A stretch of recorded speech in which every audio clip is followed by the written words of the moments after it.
Hello and welcome to the Hobby Corner. So in this episode we aren't doing Conquest, we are actually looking at what Games Workshop have been showing us this weekend. So it's been a big weekend full of announcements and previews and so how the hell is this going to affect us Conquest collectors and the rules that we currently have, and what does it pose for the future of our Conquest subscription? So let's have a look and see, shall we?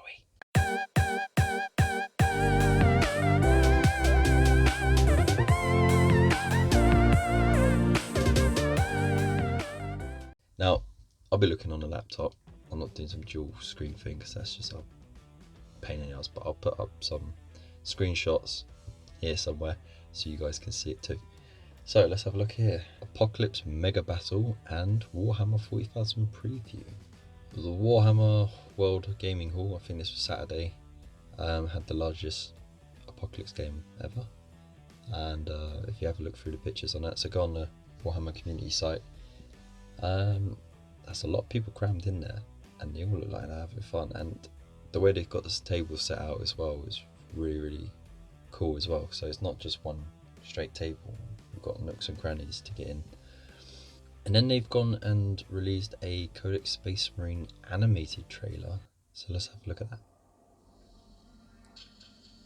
They shall be my finest warriors, these men who give themselves to me. They've got them as boys. That's when they're usually recruited. That chaplain looks cool. They will be of iron will and steely muscle. In great armor shall I clad them, and with the mightiest guns will they be armed. They will be untouched by plague or disease. No sickness will blight them. They will have tactics. It's a really nice little trailer. Such that no foe can best them in battle. They are my bulwark against the terror. They are the defenders of humanity. They are my space marines, and they shall know Ooh, no slice of that demon. That's a really nice trailer. The artwork in that is exceptional. I'm left speechless by it. I think they said that they are going to be releasing chapter specific codexes as well as the codex to include all of the Primaris stuff and everything, so you could do vanilla marines, and then you have your specific books for different ways of building chapters. So they're like the Dark Angels and the Blood Angels, they got their own slightly different things and tactics and stuff, same as Space Wolves, Imperial Fists, White Scars, Black Templars. They all got their own different thing. I wouldn't be surprised if they all got their own book. They used to, so we'll see how it goes. Moving on, another trailer for Codex Space Marines. Let's have a look, see. Alright. So I think we'll have to pause this one a few times. It's a nice cover of book, a nice bit of artwork there. Now the artwork gives away a lot about what to expect. What's that? It's new troops, a new type of dreadnought, new tank. And that's what I get from that so far. Codex expansions. So yeah, that's basically what I was saying before. So you'll get chapter specific tactics and builds and stuff like that. It'd be great if they got all the lore in there as well, and that would help cut down the thickness of the regular Space Marine book as well. So let's carry on. It's cool that they're releasing the White Scars as well. So more of the Phobo armored stuff. So the releases for these new Primaris Marines is kind of following a similar step to the Stormcast. So if you don't know Age of Sigmar, you got the Stormcast Eternals. You had your basic ones that you got in the beginner set, and then later on they released like a scouty version. Lighter armor, more nimble, a lot faster. And then they had, before that, they actually had the Order Draconis. It was like dragons, and you had like four-legged, non-winged Dracoffs. They were like, you know, sort of mounts that you could build. And then you had actual dragons as well, and you could have like a whole army of those. Haven't done something like that just yet for the Primaris, but they have gone ahead with like a lighter armored, faster paced sort of section of the Primaris, just like they did with Stonecast. They're all packed away, but they like had pelts and crossbows and stuff like that, and they had Griffhounds that ran around with them and little hawks. It was kind of cool. And then after that, they started doing magic-y stuff. We'll see how it evolves. They might do Psyker heavy options later on. But these are really, really nice models though. Plenty of interesting poses. They're all different. And the level of detail is amazing. Look at that. Dude with a scope, separate from the sci-fi. There's that lieutenant that was sneak previewed, and I like the ammo cases that was spent and they're bouncing away with the smoke coming off them. That's really cool. That's the librarian that you get from the name of the box. I think it was Shadowspear. So I'm guessing he's been released as a separate model now, so that's cool.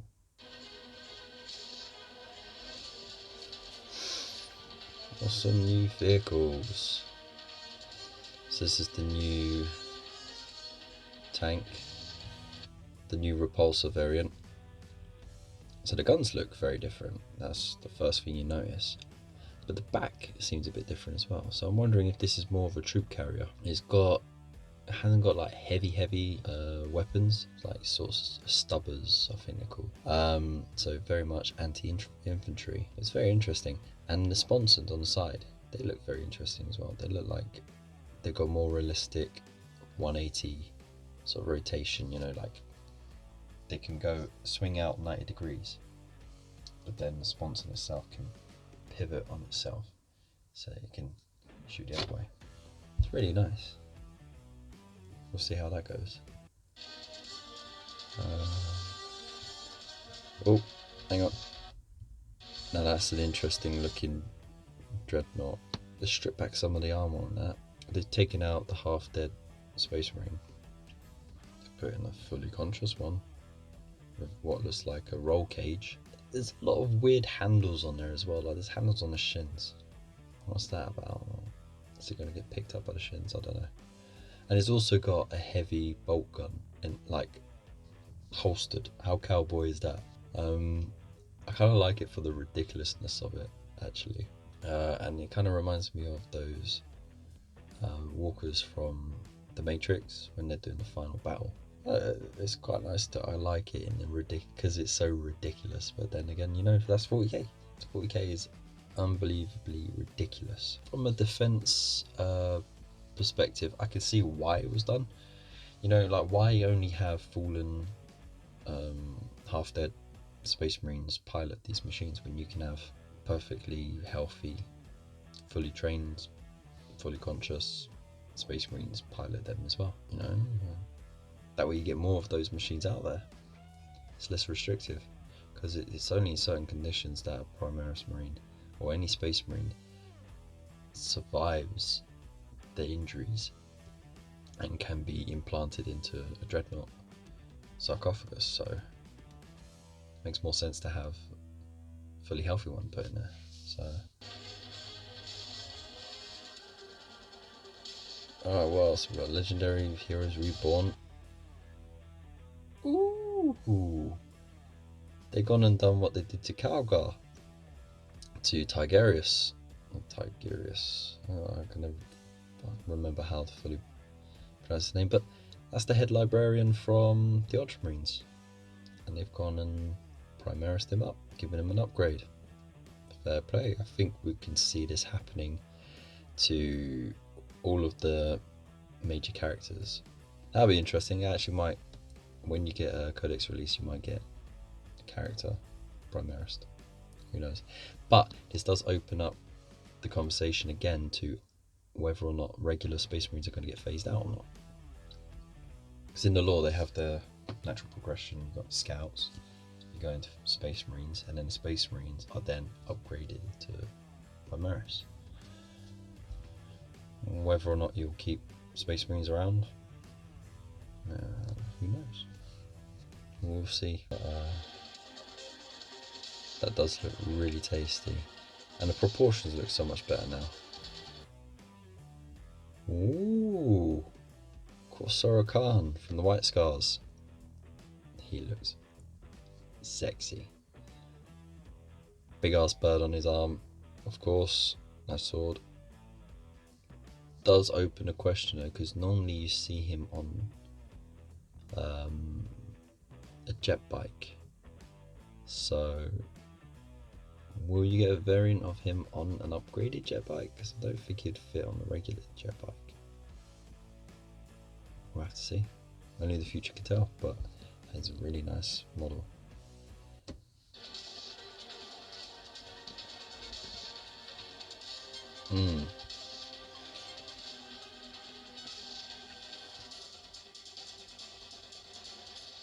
Yeah, you got some really exciting models coming along. Command the Angels of Death. Sweet. Marnus Calgill won't be the only hero to be upgraded. Okay, so the new Dreadnought is called a Invicta Tactical Warsuit. Fair enough, it has been used as a warsuit. A slightly armoured walker is often found fighting alongside units from the Vanguard Strike Force on recon missions. It is designed with sound dampening materials, enabling it to move at great speed with minimum noise output in support of the living pilot's Vanguard brethren. In fact, it can even set up alongside them in concealed deployment. Okay. Why you got so many like weird antennae as well? I mean, it makes sense that all the armor would be stripped back as well to make it lighter. And yes, that totally is a pistolized heavy bolter strapped to its hip. Very much cowboy. Impulsor is the name of the tank, and it's a dedicated transport for the Primaris Marines, so you won't have use of the Rhinos. We already know that. Only the regular Space Marines have that. So this is kind of like a Rhino plus. It's floaty, it's got plenty of storage, and more guns. So yeah, that's that. Wow, that's a lot to go on. So, what have they also done? An iconic feature of all Space Marines is the sheer physical brutality with which they tear into the Emperor's foes once combat is joined. To help facilitate this on the battlefield, the universal traits of the Space Marines have been combined into a new catch-all ability called Angels of Death, which incorporates the usual suspects, and they shall know no fear, and Bolter Discipline, as well as this cheeky little number. And it shows you a snippet of another rule, Shock Assault. So if this unit makes a charge move, is charged, or performs a hero intervention, add 1 to the attack characteristic of models in this unit until the end of the turn. That was a thing back 6th or 7th edition, I think it was, when the attacking models would get an extra attack. The Grey Knights and Deathwatch will also receive an update. You could pre-order for next weekend the Codex Space Marines Indomitus Edition. So, like they do, you got a limited edition Space Marine hardback book, where it's bound in premium quality soft touch cover and comes with gilt edge pages and a black ribbon marker, and that's just the book. So you get a number certificate handwritten by Rebuke Gilliman himself, inviting you to join the Indomitus Crusade. A double-sided poster featuring a galaxy map that shows the Space Marine homeworlds and Crusade fleets on one side, and 103 examples of Space Marine chapters with their colour schemes and chapter icons on the other. So for those with the Conquest stuff, and for anyone who's got the rule book, you already have that, but you'll have a bigger poster of it. 10 metal Space Marine Company coins, each featuring a company number on one side and the company captain's honorific on the reverse. 124 cards for easy reference during the game, divided into 3 sets. So you have tactical objective, psychic powers, stratagems, combat doctrines, and litanies of battle, and chapter tactics with successor tactics. So everything you need for Space Marine player, no matter what faction, well not faction, but no matter what chapter you follow. So that's cool. Got the digital format as well. You're gonna have data cards and Codex supplements that are available straight away will be the White Scars and Ultramarines, which it looks like you can get limited edition versions of as well. Not bad. And then of course you got the chapter specific dice. You have the new heroes, and so Wake the Dead box set was a small campaign box that had the Promo Space Marine and the Eldar in it, and both had a exclusive brand new model each in that box, and the Eldar one was available for a little while now. So yeah, I've got a Promo one ready now. The White Scars upgrade transfers as well, so you can get their shoulder pads and stuff like that, little tokens and totems, and then you also got their transfer sheets, which is very handy. So I had to cut it there because I kind of went a bit off the rails and I completely forgot the main reason why I was doing this video, which was to weigh up what's going on with the subscription, because soon there's going to be brand new codex, possibly rule changes. We've already seen some insight into that where they have combined some of the rules, like for the Ultramarines they've put no fear, and where they've combined into one, so you know that doesn't change the rules. So the rules that we currently have on our data sheets is the same, but it does pose some questions about, because Games Workshop, they work years ahead, okay? It's like at least 3 or 4 years for the models alone, you know, design, concept and all that. If they're going to do a brand new game system or brand new rule sets, again, this is years in advance. So, you know, they need time to play test, they need time to perfect, proofread, then get the stuff printed, they need the stuff translated as well, and then all of that combined to get the product done, delivered, and then do previews and stuff like that. So does that mean that they have already contacted Hatchet with the new updated rules, like the command traits, chapter tactics and so on and so forth, and will these be implemented in future issues? That's a big question. We are quite far into the subscription as it is. To say that Games Workshop weren't in contact with Hatchet at least 2 years in advance before the release of this subscription is to be quite ignorant. They had to do it in advance. They had to do it a lot in advance,